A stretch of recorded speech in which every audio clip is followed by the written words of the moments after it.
जब यूक्रेन युद्ध पर दुनिया की महाशक्तियां वॉशिंगटन के बंद कमरों में माथापच्ची कर रही थीं, तब हजारों मील दूर नई दिल्ली सिर्फ एक मूक दर्शक नहीं थी, बल्कि वह वैश्विक कूटनीति के केंद्र में मजबूती से खड़ी थी।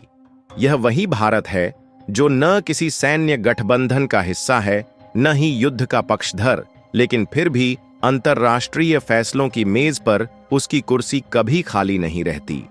अलास्का में अहम बैठक खत्म होते ही रूस के राष्ट्रपति व्लादिमीर पुतिन का प्रधानमंत्री नरेंद्र मोदी को फौरन फोन करना इस बात का प्रमाण है कि भारत अब सिर्फ सुनने वाला नहीं, बल्कि निर्णायक भूमिका निभाने वाला देश बन चुका है।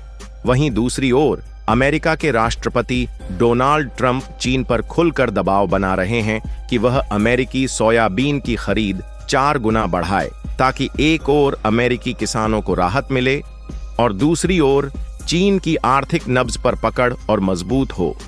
दरअसल नई दिल्ली यूक्रेन से भले ही लगभग 5000 किलोमीटर दूर है, लेकिन 3 साल से जारी रूस यूक्रेन युद्ध में भारत की भूमिका अब किसी दूरस्थ दर्शक की नहीं रही, बल्कि एक इनविजिबल पार्टनर के तौर पर भारत चुपचाप लेकिन गहराई से इस संघर्ष को प्रभावित कर रहा है। अपनी संतुलित और तटस्थ कूटनीति के दम पर भारत ने वैश्विक मंच पर ऐसी स्थिति बना ली है जहां वह दोनों पक्षों से संवाद बनाए रखता है, लेकिन किसी एक खेमे में नहीं खड़ा होता।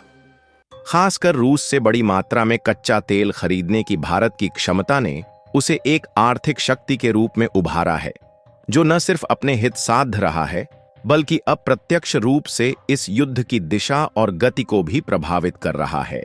भारत भले ही प्रत्यक्ष रूप से रूस यूक्रेन युद्ध को प्रभावित न कर रहा हो, लेकिन पश्चिमी देश, खास तौर पर अमेरिका और या यूरोप, यह मानते हैं कि रूस से बड़ी मात्रा में कच्चा तेल खरीदकर भारत अप्रत्यक्ष रूप से मॉस्को की वॉर मशीन को फंडिंग दे रहा है।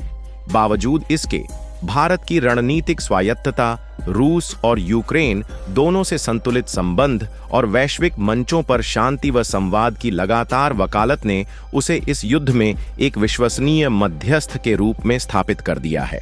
जबकि हाल ही में अलास्का में व्लादिमीर पुतिन और डोनाल्ड ट्रंप के बीच हुई बहुप्रतीक्षित मुलाकात ने इस संघर्ष को थामने की दिशा में एक ऐसा मोड़ दिया जिसकी पृष्ठभूमि में भारत की कूटनीतिक मौजूदगी को नजरअंदाज नहीं किया जा सकता। इसी मुलाकात के बाद व्हाइट हाउस में ट्रंप, जेलेंस्की और यूरोपीय नेताओं के बीच संभावित वार्ता की जमीन तैयार हुई, जो आने वाले दिनों में शांति की ओर बढ़ने वाला अगला बड़ा कदम हो सकता है। गौर करने वाली बात यह है कि अलास्का में हुई अहम वार्ता के तुरंत बाद रूसी राष्ट्रपति व्लादिमीर पुतिन ने प्रधानमंत्री नरेंद्र मोदी को फोन कर बातचीत की प्रगति से अवगत कराया, जहां इस बातचीत के दौरान पीएम मोदी ने यूक्रेन संघर्ष के शांतिपूर्ण समाधान के प्रति भारत की प्रतिबद्धता दोहराई और हर सकारात्मक प्रयास का समर्थन करने की बात कही। दोनों नेताओं ने द्विपक्षीय सहयोग को आगे बढ़ाने और नियमित संपर्क में रहने पर भी सहमति जताई। दिलचस्प बात यह है कि इससे कुछ दिन पहले 11 अगस्त 2025 को यूक्रेनी राष्ट्रपति वोलोदिमिर जेलेंस्की ने भी पीएम मोदी से बातचीत की थी, जिसमें उन्होंने रूस द्वारा झापोरिजिया पर किए गए हमलों की जानकारी दी और तेल एक्सपोर्ट पर प्रतिबंध लगाने की मांग उठाई थी, ताकि रूस की युद्ध क्षमता को कमजोर किया जा सके। जेलेंस्की ने भारत के शांति प्रयासों की सराहना की और सितंबर में यूएनजीए सत्र के दौरान पीएम मोदी से मुलाकात की इच्छा भी जताई। देखा जाए तो रूस यूक्रेन युद्ध ने भारत के लिए सिर्फ एक भू राजनीतिक चुनौती नहीं, बल्कि एक कूटनीतिक अवसर भी पेश किया, खास तौर पर ऑयल डिप्लोमेसी के क्षेत्र में। जब 2022 में युद्ध शुरू हुआ और पश्चिमी देशों ने रूस पर सख्त प्रतिबंध लगाए, तब मॉस्को को अपने ऊर्जा एक्सपोर्ट के लिए नए भरोसेमंद बाजारों की तलाश थी। भारत ने इस मौके को रणनीतिक सूझबूझ से पहचाना और रियायती दरों पर रूसी कच्चा तेल इंपोर्ट करना शुरू किया। जहां 2023 में भारत का 25% तेल इंपोर्ट रूस से हुआ, जिससे न सिर्फ घरेलू ऊर्जा बाजार को स्थिरता मिली, बल्कि अरबों डॉलर की इस खरीद ने रूस की जर्जर होती अर्थव्यवस्था को भी सहारा दिया। इस ऊर्जा सहयोग ने भारत को रूस के लिए एक विश्वसनीय आर्थिक साझेदार बना दिया। और सस्ते तेल से मिले आर्थिक लाभ के साथ साथ भारत की तटस्थ कूटनीति को वह ताकत भी मिली जिससे वह पश्चिमी दबाव के बावजूद खुद को एक संतुलित मध्यस्थ के रूप में स्थापित कर सका। लेकिन हाल ही में यूएस चीन को लेकर एक बड़ी खबर सामने आई है।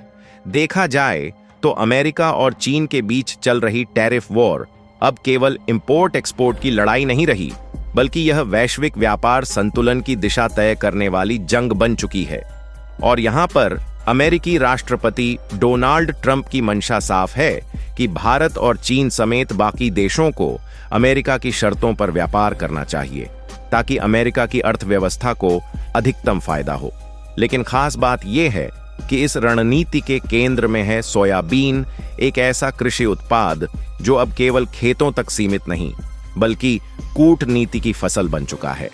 ट्रंप चाहते हैं कि चीन अमेरिका से सोयाबीन की खरीद 4 गुना बढ़ाए और इसके लिए वे लगातार बीजिंग पर दबाव बना रहे हैं। यह मांग इसलिए भी अहम है क्योंकि चीन पहले से ही अमेरिका के कुल सोयाबीन एक्सपोर्ट का आधे से ज्यादा हिस्सा खरीदता है। देखा जाए तो खाद्य एवं कृषि संगठन FAO के आंकड़े बताते हैं कि सोयाबीन केवल एक फसल नहीं बल्कि अमेरिका चीन व्यापार संबंधों की नब्ज है, जहां साल 2015 में अमेरिका ने चीन को करीब $10.5 अरब का सोयाबीन एक्सपोर्ट किया था, जो उस वक्त उसके कुल $18.9 अरब के सोयाबीन एक्सपोर्ट का बड़ा हिस्सा था। लेकिन 2018 में जब टैरिफ वॉर ने तेज मोड़ लिया तो चीन ने इंपोर्ट पर कटौती कर दी और इसका सबसे बड़ा असर अमेरिकी किसानों पर पड़ा, जिन्हें भारी आर्थिक झटका झेलना पड़ा। हालांकि कुछ वर्षों की कूटनीतिक रस्साकशी के बाद हालात सुधरे और 2021 तक अमेरिका का कुल सोयाबीन एक्सपोर्ट बढ़कर 34.4 अरब डॉलर तक पहुंच गया, जिसमें अकेले चीन की हिस्सेदारी 17.9 अरब डॉलर रही। जबकि साल 2022 के बाद चीन ने अमेरिका से सोयाबीन का इंपोर्ट धीरे धीरे कम करना शुरू कर दिया और इसका सीधा असर अमेरिका के कुल सोयाबीन एक्सपोर्ट पर दिखने लगा। और 2024 तक आते आते अमेरिका का कुल सोयाबीन एक्सपोर्ट घटकर 24.5 अरब डॉलर पर आ गया, जबकि चीन को होने वाला एक्सपोर्ट 12.6 अरब डॉलर तक सिमट गया। यानी चीन ने भले ही पहले के मुकाबले इंपोर्ट में कटौती की हो, लेकिन वह अब भी अमेरिकी सोयाबीन का सबसे बड़ा खरीदार बना हुआ है।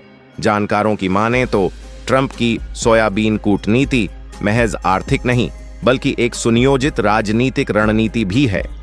चीन पर दबाव बनाकर अमेरिका न केवल अपने व्यापार घाटे को संतुलित करना चाहता है बल्कि घरेलू राजनीतिक लाभ भी साधना चाहता है, खास तौर पर उन मिडवेस्ट राज्यों में जहां के किसान सोयाबीन पर ही निर्भर हैं और जिनकी आय इसी फसल से जुड़ी है। ट्रंप का यह दांव उन्हीं किसानों को राहत देने और राजनीतिक समर्थन मजबूत करने की कोशिश है। दूसरी ओर चीन भी अब पूरी तरह अमेरिका पर निर्भर नहीं रहना चाहता। वह अपने आयात स्रोतों में विविधता लाने की दिशा में तेजी से आगे बढ़ रहा है। ऐसे में ब्राजील और अर्जेंटीना जैसे देश अब चीन को बड़ी मात्रा में सोयाबीन सप्लाई कर रहे हैं, जिससे वैश्विक कृषि बाजार में एक नई प्रतिस्पर्धा और संतुलन बनता दिख रहा है। लेकिन हाल ही में भारत को लेकर ट्रंप जो टैरिफ गेम खेल रहे हैं वो उम्मीदों से परे है। वैसे ट्रंप के टैरिफ को लेकर आपकी राय क्या है? कमेंट बॉक्स में जरूर बताइएगा और यदि वीडियो इंफॉर्मेटिव लगी है तो इसे लाइक करके चैनल को सब्सक्राइब अवश्य करें। जय हिंद, जय भारत।